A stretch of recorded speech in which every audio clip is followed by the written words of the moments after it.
সমবেত ভক্ত মণ্ডলী ও আমার ভক্তিমতী মায়েরা, ভগবানের অবতারিত অনন্ত কৃষ্ণ কথা পরিবেশন করার মধ্যে আমি অতি সামান্য একজন কীর্তন গায়িকা শৈবা মণ্ডল এবং আমার ক্ষুদ্র কীর্তন সম্প্রদায়ের পক্ষ থেকে জাতি, ধর্ম, বর্ণ, স্ত্রী পুরুষ নির্বিশেষে সকল কৃষ্ণ ভক্তের শ্রীপাদ পদ্মে রইল অনন্ত কোটি দণ্ডবত। ভগবান শ্রীমুখে বলেছেন, ভক্ত আমার মাতা পিতা, ভক্ত আমার গুরু, ভক্তের জন্য নাম ধরেছি আমি বাঞ্ছা কল্পতরু। তাই ভগবানের কাছে মাতা পিতা তুল্য হন, গুরু তুল্য হন। তাই আপনাদের মতো ভক্তের চরণে রইল অনন্ত কোটি দণ্ডবত। আমার সত্যিও গুরুদেব শ্রী সব্যসাচী চ্যাটার্জি মহাশয়ের আশীর্বাদ মাথায় নিয়ে এবং আপনাদের মতন ভক্তির চরণ ধুলি শিরোধার্য করে আমি কিছুক্ষণের জন্য হরি কথা, কৃষ্ণ কথা আস্বাদন করানোর চেষ্টা করব। সবাই মিলে বলবেন প্রেমানন্দে নিতাই গৌর হরি হরি বল।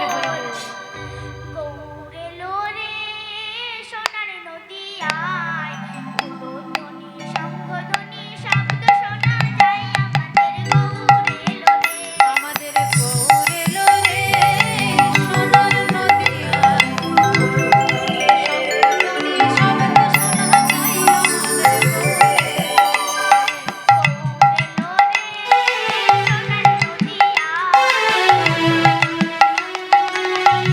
শোনা যায়, আমাদের গৌর এলো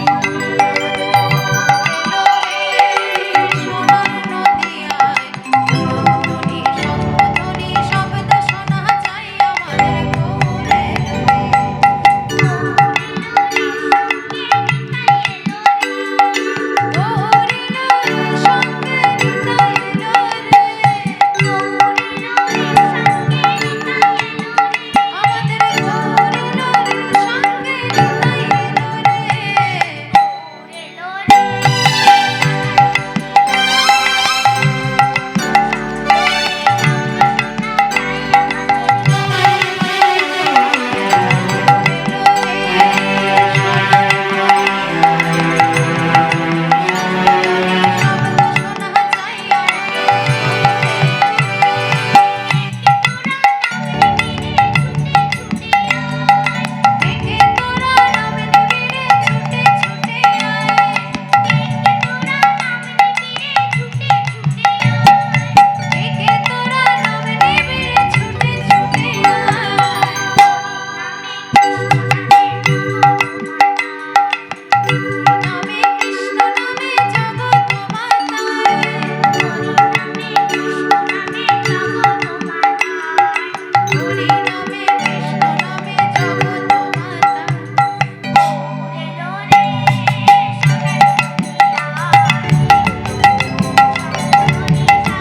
বৃন্দাবন লীলা, 11 বছর মথুরা লীলা আর 103 বছর দ্বারকায় লীলা করেছেন।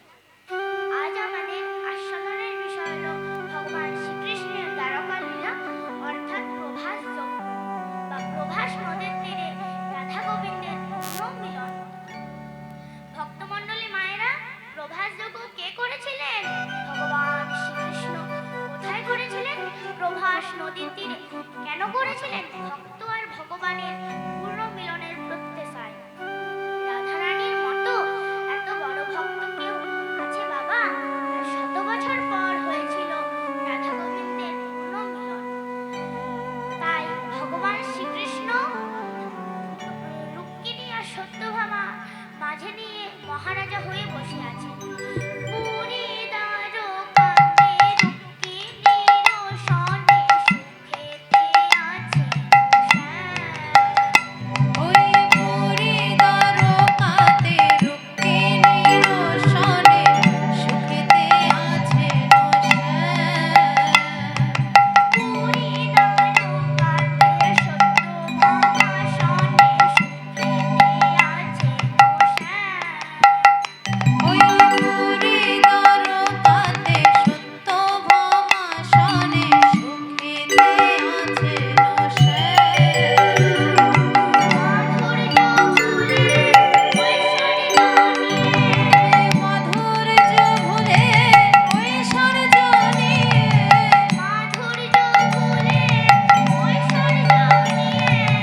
শুদ্ধ মনে শুদ্ধ সারে যদি কেউ একবার বৃন্দাবন দর্শন করে সে কোটি যজ্ঞের ফল পায়। তাই নারদমুনি চলে এলেন বৃন্দাবনে। যেই না বৃন্দাবনে এলেন দেখছেন সকল বৃন্দাবনবাসী কাঁদছে। সকল বৃন্দাবনবাসী কাঁদছে। তাই নারদমুনি মনে মনে চিন্তা করলেন, কৃষ্ণ ভগবান কেমন ভগবান যে মাতা পিতাকে কাঁদায়, যে সখাদের কাঁদায়, সে আবার কেমন ভগবান। তাই নারদমুনি সিদ্ধান্ত নিলেন, কৃষ্ণ যখন দ্বারকায় আছে আমি দ্বারকায় যাব, জবাব চাইবো। বলে প্রভু তুমি দ্বারকায় মহানন্দে রাজা হয়েছো, আর বৃন্দাবনের অবস্থা তা কি তুমি জানো না প্রভু। তাই যেই না নারদমুনি দ্বারকায় যাবার সিদ্ধান্ত নিলেন অমনি বৃন্দাবনবাসীরা বলে উঠল, নারদমুনি যে দ্বারকায় যাচ্ছ আমাদের অভাব অভিযোগ জানাতে, তা দ্বারকায় গেলে কি তুমি সাথে সাথে কৃষ্ণের দেখা পাবে? কৃষ্ণ ভগবান সাতখানা দরজার ভেতরে আছে। তাই নারদমুনি বলেন, হ্যাঁ বৃন্দাবনবাসী, হ্যাঁ ব্রজবাসী, তোমরা ঠিকই বলেছ, ভগবান কৃষ্ণ এখন সাতখানা দরজার ভেতরে আছে। আমি যদি দ্বারকায় যাই, আমার কাছে এমন এক মহানাম রয়েছে, সেটি যদি দ্বারকার অট্টালিকার বাইরে জোরে জোরে করতে পারি, তাহলে আমায় কৃষ্ণের সাথে দেখা করতে যেতে হবে না, বরং কৃষ্ণই আমার সাথে দেখা করতে আসবে। সেই নামটি হচ্ছে রাধানাম মহামন্ত্র। তাই নারদমুনি মনে মনে চিন্তা করলেন, আমি যে রাধানাম গাইবো, আমার বিনাক তো রাধানাম করার অভ্যাস নেই। তাই নারদ তার বীণাটিকে কি বলছে, ও বীণা, ওরে বীণা, একবার বাজ রে বীণা, বাজ রে বীণা, বাজ রে বীণা, বাজ রে বীণা, রাধে রাধে রাধে বলে আমার বীণা বাজ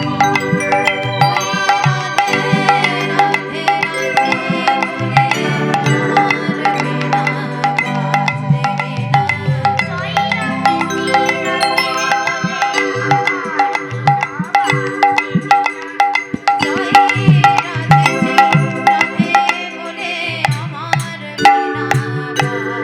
বীণা।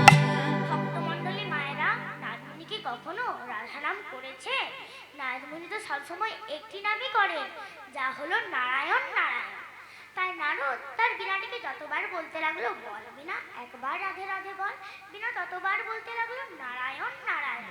তাই নারদ রেগে গেলেন, বলছে আজ আমার রাধারামের বড় প্রয়োজন আর তুই গেছিস নারায়ণ নারায়ণ, যা যা যা, তোকে নিয়ে গিয়ে কোনো লাভ নেই, তুই যখন রাধা নাম করবি না। তাই নারদ তার বীণাটিকে নিক্ষেপ করলেন বৃন্দাবনের মাটিতে।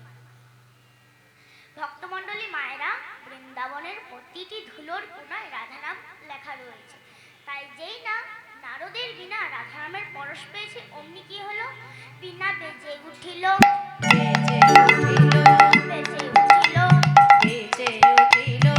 জয় রাধে শ্রী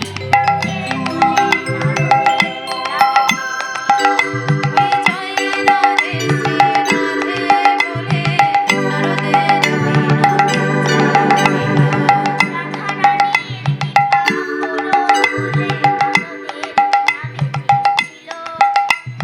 রানীর কৃপা হলো বলে নারদের বীণা বেজে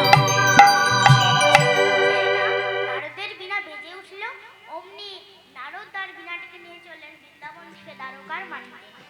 দ্বারকার অট্টালিকার বাইরে জোরে জোরে রাধানাম করছে, কেমন ভাবে, জয় রাধে, জয় রাধে, জয় রাধে,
অপরাধ করেছো?